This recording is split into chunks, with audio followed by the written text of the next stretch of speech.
Good morning friends.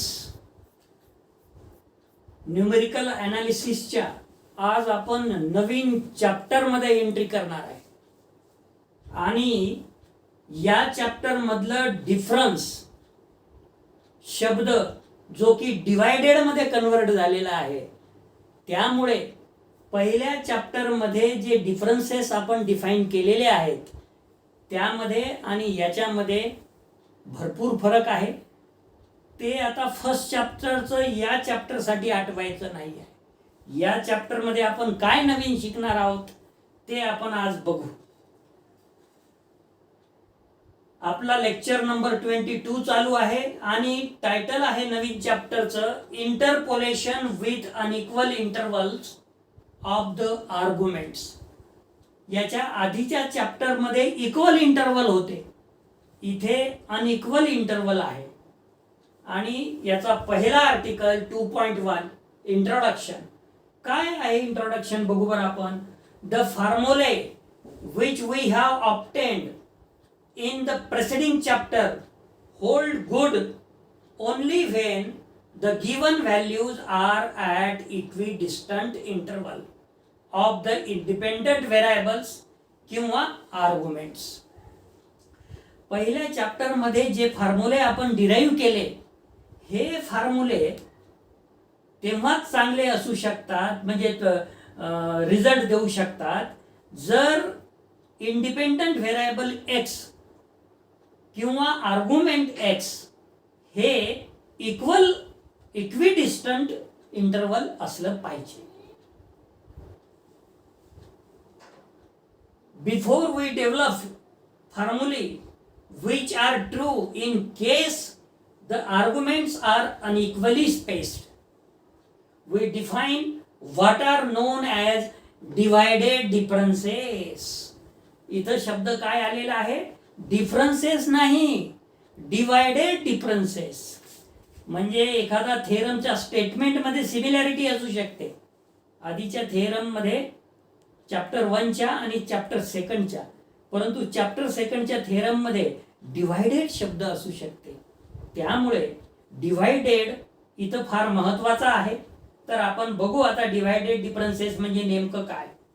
Next article 2.2 title आहे divided differences with unequal arguments.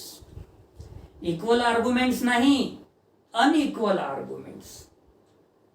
मग late f of x0, f of x1, f of x2 up to f of xn be the entries corresponding to the arguments x0, x1, x2 up to xn, where the intervals x1 minus x0, x2 minus x1 up to xn minus x plus suffix n minus 1 may not be equal, that is not necessarily equally spaced. Argument मध्ये आणि entries मध्ये काहीही फरक नाही आहे. जसं पहिल्या chapter मध्ये f of x0, f of x1, f of x2 up to f of xn, these are entries corresponding to the arguments x0, x1 up to xn. इथं सुद्धा तेच दिलेलं आहे. फक्त इथं काय फरक आहे, तर जे इंटरवल आहे ना, ते जरुरी नाही आहे की ते इक्वल असलं पाहिजे. नॉट नेसेसरीली इक्वली स्पेस असू बी शकतात आणि नसू बी शकतात. Then the first divided differences of f of x for the two arguments x0, x1, x1, x2 etc are defined as. Divided difference साठी नोटेशन बघा मित्र हो. असा आपण फॉरवर्डचा जो डेल आहे ना, एक तर त्याला डॅश केलेला आहे वर, आणि जर दोन आर्ग्युमेंट असेल तर एक आर्ग्युमेंट f of x0 लिहिलेला आहे आणि दुसरा आर्ग्युमेंट त्या ऑपरेटर डेल्टाच्या बेसला x1 लिहिलेला आहे. एकतर तुम्ही डिवायडेड डिफरन्सेस साठी हे ऑपरेटर वापरू शकता, किंवा डिवाइड म्हणजे भाग पाडणे, विच इज इक्वल टू डेल्टाच, पण त्याच्या मधोमध एक रेघ ओढलेली आहे. f of x0, x1 हा सुद्धा तुम्ही ॲज ए डिवायडेड डिफरन्स म्हणून डेल्टा वापरू शकता, मधातून रेघ किंवा डॅश. समजलं? हे ऑपरेटर पहिल्या चॅप्टरमध्ये टाईपचे आले होते असे, पण असं डॅश किंवा डिव्हाइड नाही केलं होतं. यालाच आपण अजून कसं लिहू शकतो? एफ ऑफ x0, x1 लिहू शकतो. यालाच आपण कसं लिहू शकतो? F of x1, x0. म्हणजे order of argument can be doesn't effect the value of the function. आर्ग्युमेंटचे ऑर्डर बदलले तर काहीही फरक पडत नाही. एक स्पेशल थेरम आहे त्याच्यावर. Order of argument can B changeable, किंवा बदल जरी केला तरी काहीही फरक पडत नाही. म्हणजे x0 च्या जागी x1 लिहिलं काय, x1 च्या जागी x0 लिहिलं काय. आणि f of x0 x1 can be defined as like this, which is equal to f of x0 minus f of x1.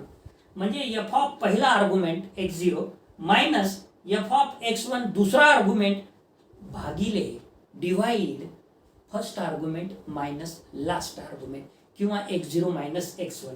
मग न्यूमरेटरला जर तुम्ही मायनस साइन काढलं आणि डिनॉमिनेटरला जर मायनस साइन काढलं तर काय येते? f of x1 minus f of x0 upon x1 minus x0. याला जर डिफाइन केलं तर तेच येते. म्हणून ऑर्डर ऑफ आर्ग्युमेंटचं काहीही फरक पडत नाही. डेल्टाला dash f of x1 x2 which is equal to असा बी डेल्टा तुम्ही लिहू शकता. f of x1 x2 म्हणजे दोन आर्ग्युमेंट साठी फर्स्ट डिवाइडेड डिफरन्स कसं लिहिता येईल आपल्याला function? f of x1, x2 और f of x2, x1. आणि याला जर डिफाइन केलं तर f of x1 minus f of x2 whole divided by first argument minus last argument. म्हणजे दोन आर्ग्युमेंटच्या माध्यमातून तुम्हाला फर्स्ट डिवाइडेड डिफरन्स डिफाइन करता येईल. सेकंड डिवाइडेड डिफरन्स जर आपल्याला डिफाइन करायचा असेल तर आपल्याला तीन आर्ग्युमेंटची गरज आहे. मग तुम्ही x0 x1 x2 घ्या, x1 x2 x3 घ्या, x2 x3 x4 घ्या, and so on. The second divided difference of f of x for the three arguments x0, x1, x2 defined as. Second divided difference साठी हा symbol use केला. हा dash इथे लिहिला, second divided आहे म्हणून 2 लिहिलं तिथे. आणि तीन आर्ग्युमेंटची गरज आहे तर f of x0 इथं आणि x1, x2 त्याच्या बेसला लिहिलं. परंतु हे जे डॅश आहे आणि हे 2 आहे, हे जर जवळ जवळ लिहिलं ना तर ते 12 दिसते. आपल्याला तसं दिसता कामा नाही. त्या सिम्बॉलला डॅश करायचं आणि थोडंसं बाजूला जर सेकंड डिवाइडेड डिफरन्स असेल तर 2 लिहू शकतो, थर्ड डिवाइडेड डिफरन्स असेल तर 3 लिहू शकतो, nth डिवाइडेड डिफरन्स असेल तर n लिहू शकतो. किंवा जर हे लिहिणं अवघड जात असेल तर सरळ सरळ हा आपला सिम्बॉल त्याला डिवाइड व्हर्टिकली लाईन ड्रॉ करून टाका मधोमध. आणि सेकंड असेल तर 2 म्हणा, थर्ड असेल तर 3 म्हणा, nth असेल तर n म्हणा. आणि जर सेकंड असेल तर 3 आर्ग्युमेंटची गरज आहे तर पहिला जो आर्ग्युमेंट आहे तो f of x0 म्हणजे या f of सोबत घ्यायचा, दुसरा तिसरा आर्ग्युमेंट त्याच्या बेसला लिहायचं. किंवा सिंपली तुम्ही असं लिहू शकता f of x0, x1, x2. आता f of x0, x1, x2 वर जर आपल्याला डिवाइडेड डिफरन्स डिफाइन करायचा असेल तर काय होईल?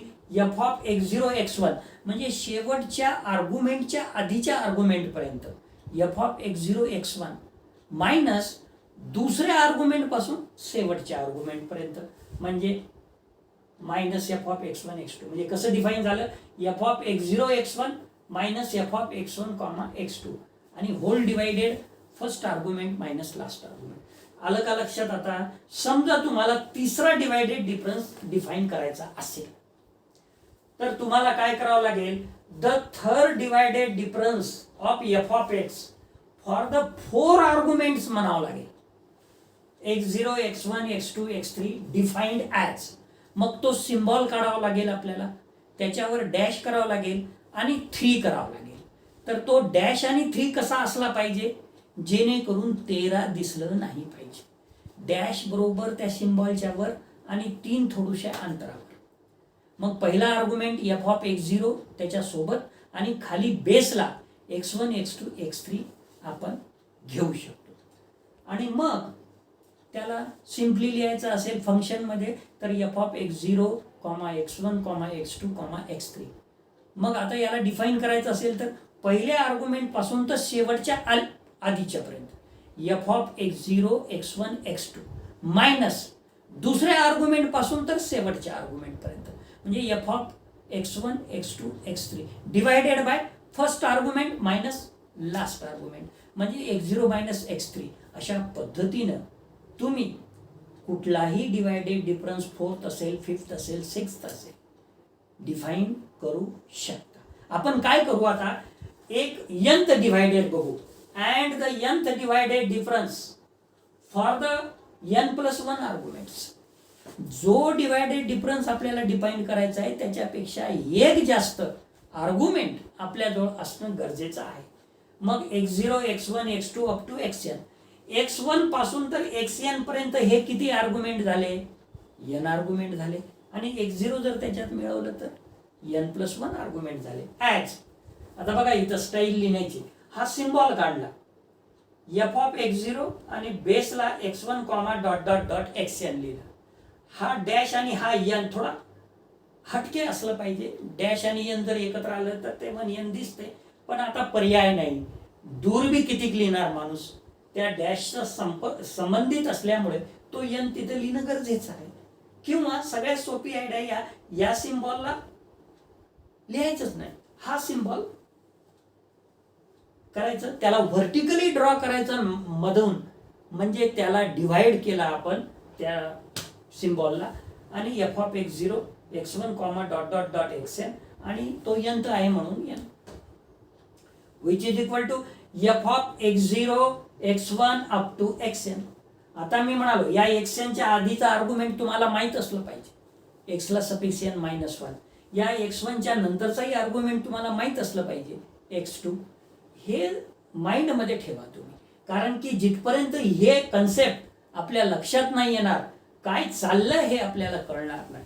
तर आता बघा मी याला डिफाईन करत असताना काय केलं. पहिल्या आर्ग्युमेंट पासून तर याच्या आधीच्या आर्ग्युमेंट पर्यंत f of x0, x1, x2 up to x ला सफिक्स n -1 मायनस या दुसऱ्या नंबरच्या आर्ग्युमेंट पासून तर शेवटपर्यंत f of x1, x2, dot dot dot xn आणि होल डिवायडेड मात्र लक्षात ठेवा. First argument minus last argument. First argument minus last argument. तर मला असं वाटते की तुम्हाला डिवायडेड डिफरन्सचं डेफिनेशन मग ते फर्स्ट डिवायडेड डिफरन्स असो, सेकंड डिवायडेड डिफरन्स असो, nth डिवायडेड डिफरन्स असो हे क्लिअर झालं असं मला वाटते. कारण की हे जर क्लिअर झालं नाही तर या चॅप्टरला आपल्याला समजून घेणं कठीण जाईल. त्यामुळे you should read it, right down and if any difficulties you have then you are welcome to ask on the WhatsApp group. A divided difference table can be constructed for any set of tabulated values of f of x as follows. आता आपल्याला जसं आपण पहिल्या chapter मध्ये difference table construct केला, forward difference table construct केला, backward difference table construct केला, तसं इथे या चॅप्टर मध्ये या दुसऱ्या नंबरच्या चॅप्टर मध्ये काय करणार आहोत आपण डिवायडेड डिफरन्स टेबल कन्स्ट्रक्ट करणार आहोत. काय करणार आहोत डिवायडेड डिफरन्स टेबल कन्स्ट्रक्ट करणार आहोत. बाकी जे आर्ग्युमेंट आहे, एंट्री आहे, फर्स्ट डिवायडेड डिफरन्स म्हणावं लागेल. आता इथे argument, entry, first divided difference, second divided difference, third divided difference, if you required then fourth divided difference and so on. आता मी इथे थर्ड डिवायडेड डिफरन्स पर्यंत करत असल्यामुळे मला किती आर्ग्युमेंटची गरज आहे? मला 4 आर्ग्युमेंटची गरज आहे. म्हणजे एक्सच्या व्हॅल्यूज मी किती घेणार? 4 घेणार. x0, x1, x2, x3 आणि या प्रत्येक आर्ग्युमेंटच्या व्हॅल्यूच्या मिडलमध्ये एक ओळ सोडणं हे कंपल्सरी म्हणजे कंपल्सरी. जर तुम्हाला ते पूर्ण समजावं, अंडरस्टँड व्हावं असं वाटत असेल तर. मग corresponding to this argument entries कसं लिहिणार तुम्ही?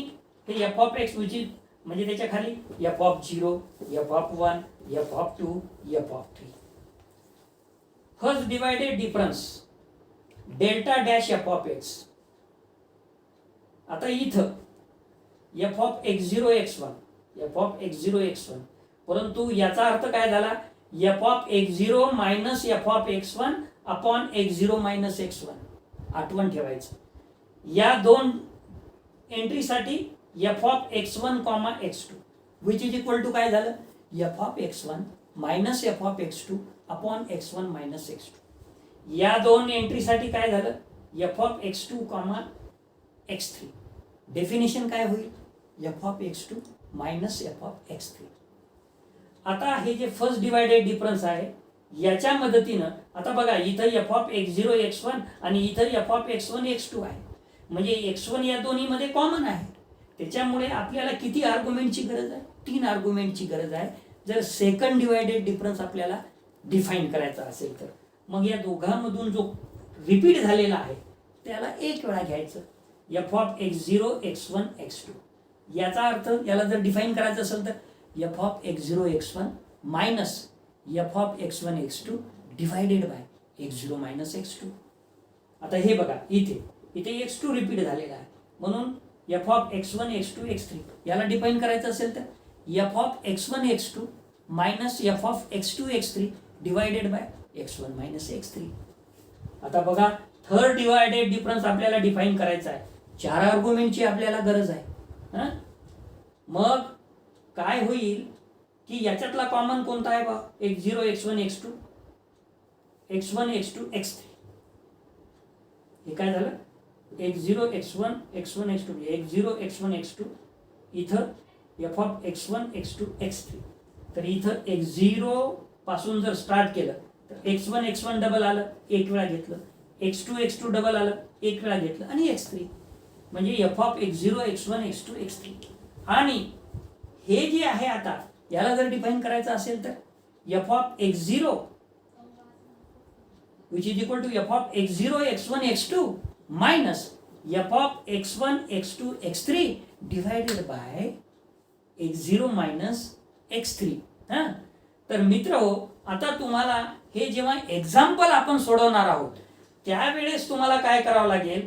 पहिल्या डिफरन्ससाठी काय करावं लागेल? आपल्याला या दोन आर्ग्युमेंटचा विचार करावा लागेल. हे अशा पद्धतीने मी ड्रॉ करतो. पहिला डिफरन्स